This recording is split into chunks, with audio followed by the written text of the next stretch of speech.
अगर आप कैश में लेन देन करने का सोच रहे हैं तो आज का वीडियो आपके लिए बेहद खास होने वाला है। दोस्तों, 1 अप्रैल 2025 से नया इनकम टैक्स एक्ट 2025 लागू हो चुका है, जिसके अंदर कैश से जुड़ी ट्रांजैक्शंस को लेकर बहुत ही बदलाव किए गए हैं। जैसा कि आप देख सकते हैं, cash transactions will attract 100% penalties. और दोस्तों, बहुत सारी ट्रांजैक्शंस की थ्रेशोल्ड लिमिट ने भी चेंज किया है और भी बहुत सारी चीजें ऐसी हैं जो आपको जान करके खुशी नहीं होने वाली।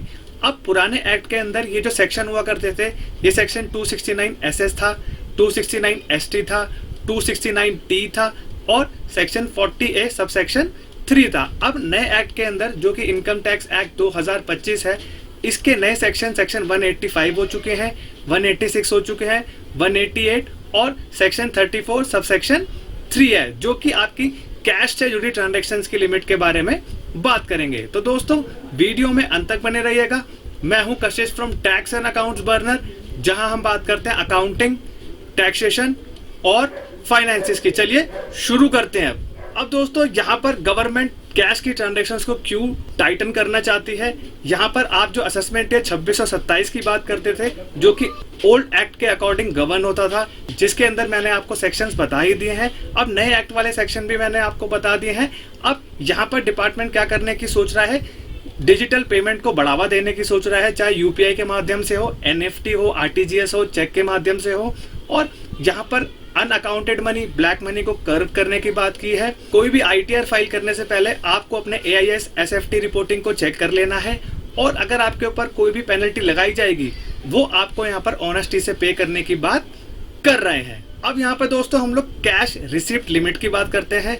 कोई भी पर्सन हो, 2 लाख या 2 लाख से ज्यादा एक पर्सन से सिंगल डे के अंदर सिंगल ट्रांजैक्शन या कोई भी इवेंट या ओकेजन से जुड़ी हो, उसके अंदर 2 लाख या 2 लाख से ज्यादा का ट्रांजैक्शन नहीं कर सकता। अब ये जो लिमिट है, ये इंडिविजुअल के ऊपर लागू होती है, बिजनेसेस के ऊपर लागू होती है, प्रोफेशनल्स के ऊपर भी लागू होती है।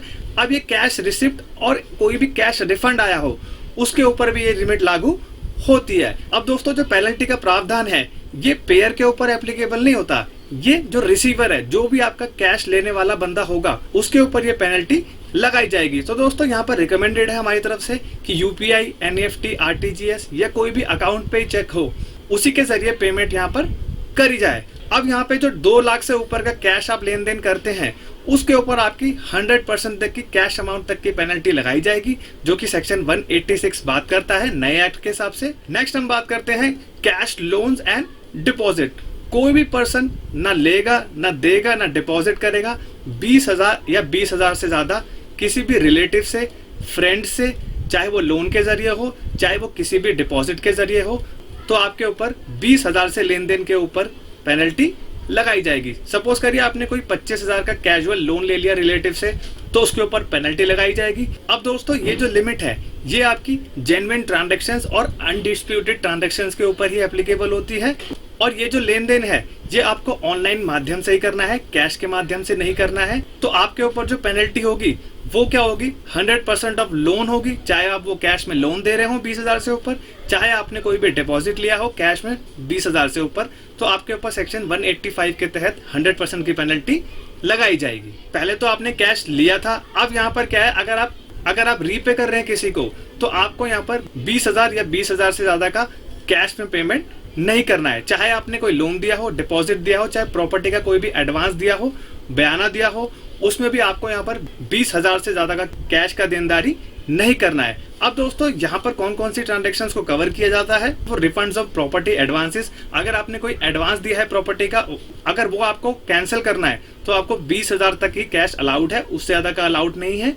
और दोस्तों, जो रिस्क आता है, वो जो पार्टी पेमेंट कर रही है उसके ऊपर ये रिस्क आता है, और आप अपने bank statement as a documentary evidence को पेमेंट के लिए इस्तेमाल कर सकते हैं। तो दोस्तों, 20,000 से ज्यादा का अगर आप पेमेंट कर रहे हैं, लोन दे रहे हैं, तो सेक्शन 188 के तहत आपके ऊपर जितना भी आपने लोन दिया कैश में, उतनी ही पेनल्टी आपके ऊपर लगाई जाएगी।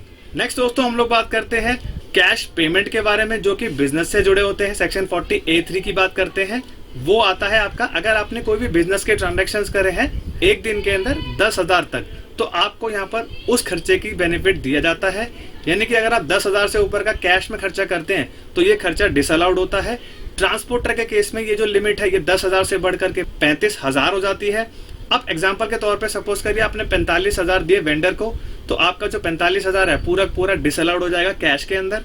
नेक्स्ट हम लोग बात करते हैं ट्रांसपोर्टर को, अगर आपने कोई भी पेमेंट की है 35,000 से ऊपर कैश में तो वो डिसअलाउड हो जाएगी, और 35,000 से नीचे करी है तो वो क्या होगा, वो खर्चा अलाउड माना जाएगा। तो दोस्तों जितना भी आप पेमेंट करेंगे, तो दोस्तों जितना भी थ्रेशोल्ड लिमिट के ऊपर पेमेंट करेंगे 10,000 और 35,000 के ऊपर, उतना ही खर्चा क्या होगा आपका ऐड बैक कर दिया जाएगा प्रॉफिट के अंदर, यानी कि जो भी आपका नेट प्रॉफिट होगा उसमें उतना ही पैसा ऐड करके आपका यहाँ पर टैक्स बनाया जा सकता है। अब दोस्तों हम लोग बात करते हैं बैंक में कैश डिपॉजिट करने की और पैन कार्ड की लिमिट के बारे में। अगर आप सेविंग अकाउंट में 10 लाख या 10 लाख से ज्यादा एक साल के अंदर जमा कर रहे हैं, तो दोस्तों आपकी यहाँ पर SFT में रिपोर्टिंग हो जाएगी और आपको इनकम टैक्स भी नोटिस यहाँ पर भेज सकता है। और करंट अकाउंट की बात करते हैं 50 लाख या 50 लाख से ज्यादा अगर आप जमा करते हैं कैश में, तो आपको यहाँ पर SFT में रिपोर्टिंग हो जाएगी और इनकम टैक्स डिपार्टमेंट आपसे जवाब भी मांग सकता है।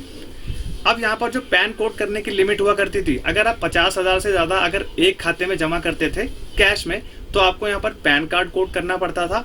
उसको यहाँ पर हटा करके 10 लाख की लिमिट यहाँ पर कर दी गई है। यानी कि अगर आप 10 लाख से ऊपर कैश जमा करते हैं एक साल के अंदर सेविंग बैंक अकाउंट के अंदर और करंट अकाउंट के अंदर 50 लाख से ज्यादा, तो आपको यहाँ पर पैन कार्ड कोड करना मैंडेटरी है। दोस्तों अगला हम बात करते हैं cash rules for property transactions. अगर आप कोई भी प्रॉपर्टी बुक करवाते हैं एडवांस में, अगर बायर 2 लाख या 2 लाख से ज्यादा का अमाउंट कैश में लेता है, तो यहाँ पर क्या होगा, सेलर के ऊपर पेनल्टी आ जाएगी 100% तक की, यानी कि 2 लाख से जितना भी आपने पेमेंट किया होगा 2 लाख से ऊपर कैश तक का पूरा क्या होगा आपके ऊपर यहाँ पर पेनल्टी लगाई जाएगी। नेक्स्ट हम बात करते हैं अगर आपकी डीड कैंसिल हो गई हो या एडवांस को रिफंड करना हो, तो 20,000 या 20,000 से ज्यादा का अगर आप एडवांस को रिसीव करते हैं डीड कैंसिल होने के बाद, तो आपके ऊपर यहाँ पर 100% पेनल्टी का प्रावधान लागू हो जाएगा। और यहाँ पर दोस्तों रिकमेंडेड है कि आप NEFT, RTGS, UPI का माध्यम का प्रयोग करिए अगर आप पेमेंट को लेन देन कर रहे हैं। अगर आप 2 लाख से ऊपर का पेमेंट करते हैं कैश में, तो आपके ऊपर 100% तक की पेनल्टी लगाई जाएगी, जो कि सेक्शन 186 बात करता है। और पैन कोड करने की लिमिट को यहाँ पर 20 लाख रुपीस कर दिया है। और दोस्तों अब हम यहाँ पर समरी निकाल लेते हैं ओल्ड वर्सेस न्यू सेक्शन की। अगर आप कैश रिसीव करते हैं कोई भी ट्रांजेक्शन से, अगर 2 लाख या 2 लाख से ज्यादा का अगर आप रिसीव करते हैं कैश, तो आपके ऊपर ओल्ड सेक्शन 269 ST लगता था, नया सेक्शन 186 लागू होता था, तो आपके ऊपर 100% तक की पेनल्टी लगाई जाएगी। अगर आप कैश में लोन देते हैं या डिपॉजिट करते हैं 20,000 से ऊपर का, तो आपके ऊपर ओल्ड एक्ट के अंदर 269 SS यहाँ पर लागू होता था और न्यू सेक्शन आपका यहाँ पर 185 हो जाएगा, जो आपके ऊपर 100% तक की पेनल्टी आपके ऊपर लगाई जाएगी। अगर आप रीपेमेंट करते हैं लोन्स का या एडवांस का, तो 20,000 की ही लिमिट है। ये पुराने एक्ट के अंदर 269T सेक्शन था, नए के अंदर 188 हो गया है और 100% तक की पेनल्टी आपके ऊपर लगाई जाएगी। और अगर आप बिजनेस का कैश का एक्सपेंस करते हैं, तो 10,000 पर दिन की लिमिट थी। पुराने एक्ट के अंदर सेक्शन 40A3 था ये, और नए एक्ट के अंदर सेक्शन 34 सब सेक्शन 3 हो चुका है। डिडक्शन जो भी होगी आपका खर्चे का, वो पूरा का पूरा एड बैक कर दिया जाएगा। और कैश पेमेंट अगर आप ट्रांसपोर्टर का करते हैं, तो 35,000 तक की लिमिट है एक दिन की, जो कि पुराने एक्ट के अंदर सेक्शन 40A3 बात करता था, और नया एक्ट के अंदर ये सेक्शन 34 सब सेक्शन 3 हो चुका है। जो भी आप डिडक्शन क्लेम कर रहे थे, पूरा का पूरा आपका यहाँ पर एड बैक कर दिया जाएगा।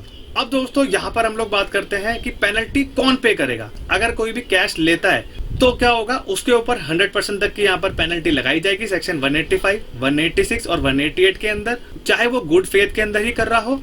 अगर कोई भी सेलर कैश में एक्सेप्ट कर रहा है पूरी की पूरी फीस, तो रिसीवर के ऊपर यहाँ पर पेनल्टी लगाई जाएगी। तो दोस्तों जो पेनल्टी यहाँ पर लगाई जा रही है वो यहाँ पर फिक्स तरीके की है, मैंडेटरी फीस है, कोई भी यहाँ पर डिस्क्रिशनरी पेनल्टी नहीं है। अगर आपने कोई भी ऑफेंस कमिट कर दिया 185, 186, 188 या कोई भी सेक्शन के अंदर, तो आपके ऊपर जो पेनल्टी है वो लगाई ही जरूर जाएगी। अब यहाँ पर पेमेंट्स की बात करते हैं बिजनेस वालों के बारे में। अगर आपने 10,000 से ऊपर का पेमेंट कर दिया कैश के अंदर, तो आपको यहाँ पर कोई भी बेनिफिट नहीं दिया जाएगा। आपका जो खर्चा होगा पूरा का पूरा यहाँ पर एड बैक कर दिया जाएगा। अगर कोई भी लोन को एक्सेप्ट करते हैं, डिपॉजिट करते हैं कैश के अंदर, तो क्या होगा, आपको यहाँ पर इंडिपेंडेंट स्क्रूटिनी का सामना करना पड़ सकता है दोनों ही पार्टीज को। तो आपको यहाँ पर प्रैक्टिकली क्या फेस करना पड़ सकता है, अगर आपकी ज्यादा इनकम है तो आपको नोटिस भी आ सकता है।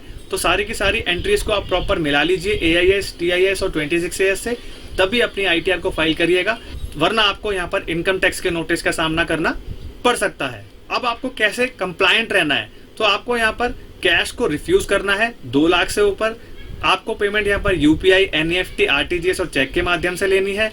लोन को भी 20,000 से नीचे ही रखना है कैश के अंदर। 20,000 से ऊपर जाएंगे तो ऑनलाइन पेमेंट का इस्तेमाल करना है। खर्चों को यहाँ पर 10,000 और 35,000 तक ही कैश के अंदर रखना है। उससे ऊपर जाएंगे तो आपको यहाँ पर ऑनलाइन का प्रयोग करना है। अगर आप कोई भी कैश डिपॉजिट कर रहे हैं तो आपकी जो लिमिट है पैन कार्ड कोड करने की वो 10 लाख हो चुकी है 1 साल के अंदर। कोई भी एंट्रीज को करने से पहले इनकम टैक्स की लिमिट को जरूर चेक करिएगा, रिकनसाइल करिएगा अपने AIS, TIS 26AS से, तभी अपनी ITR को फाइल करेंगे। अगर ये वीडियो इन्फॉर्मेटिव एंड प्रैक्टिकल लगाओ, वीडियो को लाइक करेंगे। चैनल पे नए हैं तो do subscribe to the channel. तब तक के लिए मिलते हैं अगले वीडियो में। जय हिंद, जय भारत।